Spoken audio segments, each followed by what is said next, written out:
Hello everyone, River Copero demonstrated their character in Quito despite being down 2-0. A bunch of neighbors and people on social media were celebrating. Those with nothing to watch during the week were happy. They slept at halftime. And today, upon waking up, they realized that River had overcome the height of 4 players.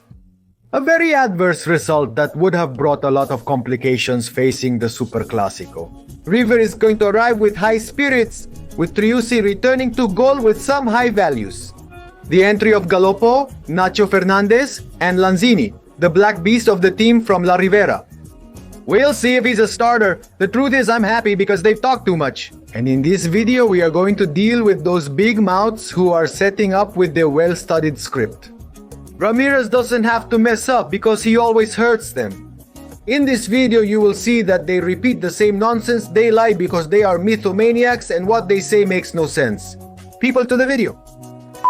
Who are the golden triplets of Posteriodismo? Who are they? Who are they? It's as if they were born from the same womb. They perfectly represent the idiosyncrasy of the journalist who has to defend Boca. Should we worry about refereeing before a Superclásico, or about a referee who is going to officiate a Superclásico again and who made a mistake in some Superclásico? Or the video assistant referee as well? The referee is Mr. Nicolas Ramirez from River and Boca. Yes, how are you? And I think it was logical, wasn't it? Monroy, we also welcome you. Stay, Gustavito, here. Let's see what comes out. What a good referee. Che. No, but I don't know now. Seriously speaking. Yesterday, not to me. Don't you dislike Mr. Ramirez? How? Sees in Boca, Ramirez? They didn't consider it important as it wasn't a topic. But they did give it importance. Because they brought down Falcon Perez. Yes, there was a grimace. The referee was given importance to you. How did they not give importance? Didn't Boca want it? Boca put a lot of pressure. And I said the only one there was consensus between the two. I can tell you one thing. You... Can tell you one thing. Let's go back. Come back to me. Come. If Falcon Perez knows Sotelo. If Falcon Perez and Tello know that Boca doesn't want them, it's detrimental for tomorrow when Boca plays against a certain sports team. There is no definition. There are no arguments.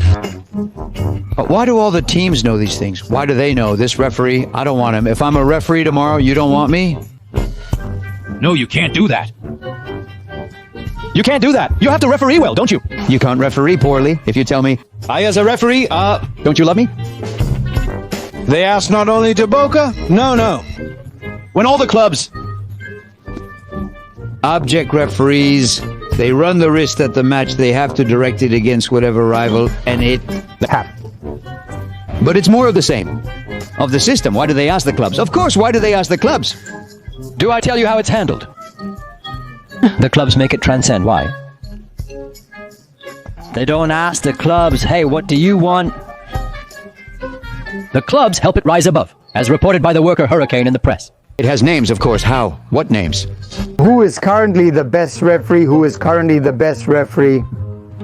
From the moment he is having... The journalists are the model. If there had to be a model journalist to defend Boca, who would it be? And to Bueno, the golden triplets. Martin, how are you? Gustavo? Big hug also for the dear Mauro Z. Another one who is confirmed Gustavo is Nicolas Ramirez. Do you guys remember how the Superclásico started at Boca's stadium? No. With a card 8 seconds in. Agatoni. Good memory. What happened is that he later forgot a card because there was a red one that was not shown, like Fonseca's, for example. In a play where he had to commit, where he had to get it right, he didn't. It was in that hand of Jimenez with Armani's foul in the Superclásico at the Bombonera, which could have ended in a penalty. Others say red. The fact is that there were some cards that, despite having... He is given all the matches and classics. Isn't that something? Some believe this. That it was going to be Taylor, others, Yael Falcon Perez. The thing is that Yael Falcon Perez directed that match of Herrera's non-expulsion on Rivers field, and also directed the match with Racing, with the famous sideline 10 meters further ahead, making it hard for him to touch. Because it was an immediate handball. and it doesn't cut the play, it was Armani's fault, not a goal, and Armani's fault.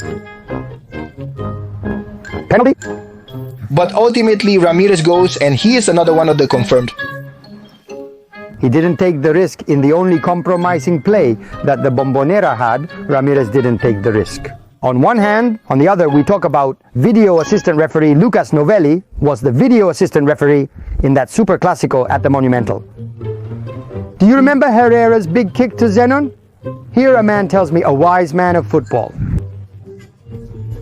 An expert on refereeing says River thought the referee was Falcon Perez, but discovered Boca had influenced him. Or, that is, River believed Falcon Perez. No, River hadn't flunked. River wasn't asking for anything. River knew, at least that River believed that the referee was going to be Falcon Perez.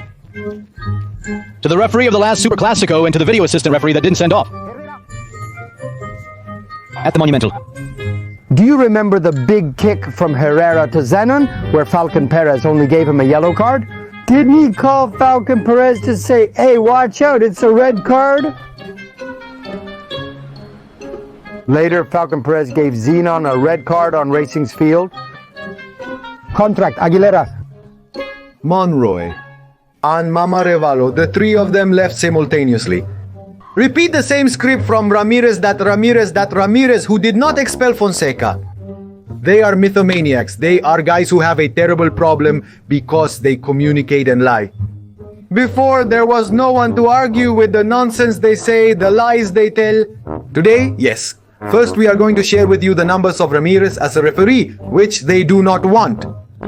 Look at these people. Ramirez directing River, Ramirez to River. He directed River 10 matches, and them 9 out of the 10 matches that Ramirez directed to River.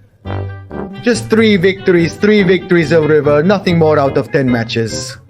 In 7, River didn't win. 3 draws and 4 losses. And to them, who he directed on 9 occasions, they won 6. But they don't want Ramirez, but you want more? We have more, because they say that Ramirez didn't expel Fonseca.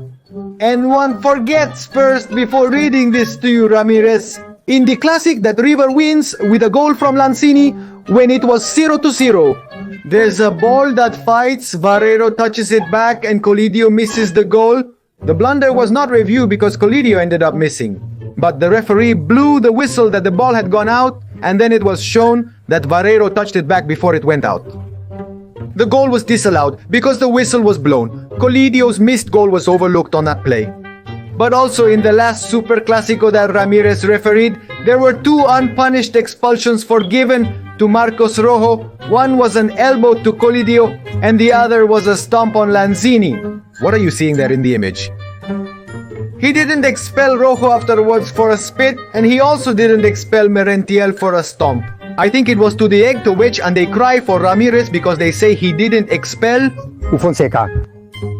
In Boca, the appointment of Nicolas Ramirez, who is currently the best referee, is a concern